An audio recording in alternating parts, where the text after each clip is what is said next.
time for us to bring you our first road test for 2011. Now, it was launched too late to be a contender for our awards, but the BMW X1 promises to shake up the Indian market. Here's Bert with his verdict.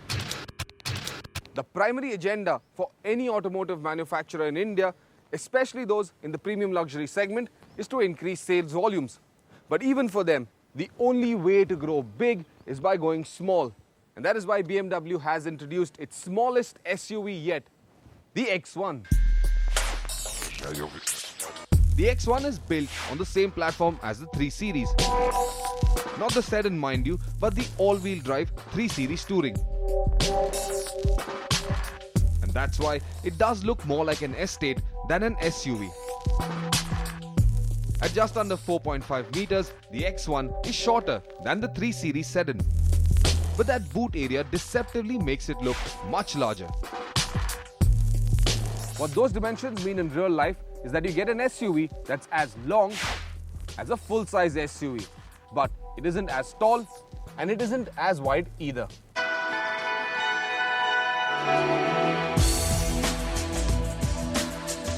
So when you step inside, you get a fairly compact passenger area.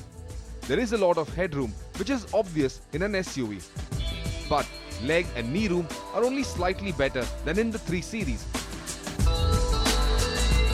This is only because the rear seat has more depth, as there is no boot wall, and an optimized backrest provides a more comfortable experience.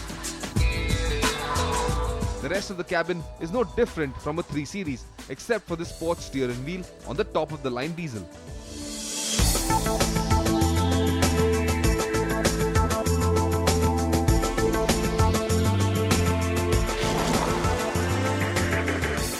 The X1 will be available with the choice of two engines. There's a 1.8-litre petrol and there's a 2-litre diesel, which we are driving right now, and which obviously will be the more popular choice. Now, both engine options come with a 6-speed automatic transmission, and both cars are only rear-wheel driven. That means this SUV rather, in any shape or form, is not an off-roader. This is purely for the urban jungle.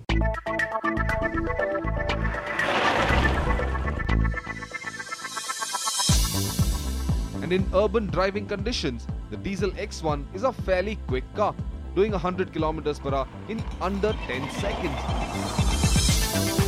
But since there is no 4-wheel drive in this vehicle, you can achieve an overall efficiency of around 15 km per litre. I was expecting the new 5 Series ride quality to be replicated in the X1, especially since this is a 2011 model. But instead, what you get is a ride quality that's similar to last generation's 3 Series. That means it's stiff and hard.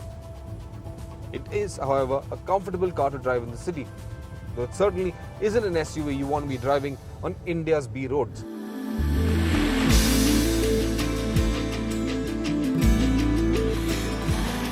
The reason for that? The suspension hasn't been tweaked to suit Indian conditions. The double joint tie bar at the front is a light component utilizing aluminium generously. The rear is a double wishbone 5-link unit, all of which are quite comfortable for European conditions, but certainly not in India.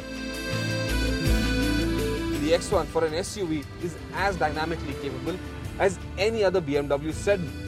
And that's because the X1 doesn't sit too high up from the ground, neither is it very tall, and that means body roll is tightly controlled.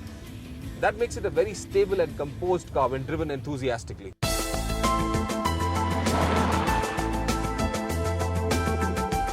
However, in the city, the steering does feel stiff and heavy. Maneuverability isn't as effortless like, say, in the 5 Series, which has an electronic assist.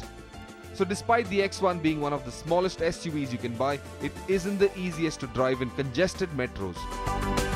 Petrol X1 can be yours for around 22.5 lakhs ex-showroom, which makes it the cheapest BMW in India. The base diesel is around 2 lakhs more than the petrol, while the top-of-the-line diesel on our test, in which you get the iDrive and the panoramic sunroof, will set you back by a fairly steep 30 lakhs. And that is the X1. It is the cheapest BMW you could buy. And that's it. But come to think of it, If you wanted to enter the premium German luxury experience, you could choose between 3 cars from 3 German manufacturers. But now there's a fourth, and that makes 2 of them BMWs. No prizes for guessing who's going to command the bulk of sales in this segment. Well, that was the BMW X1.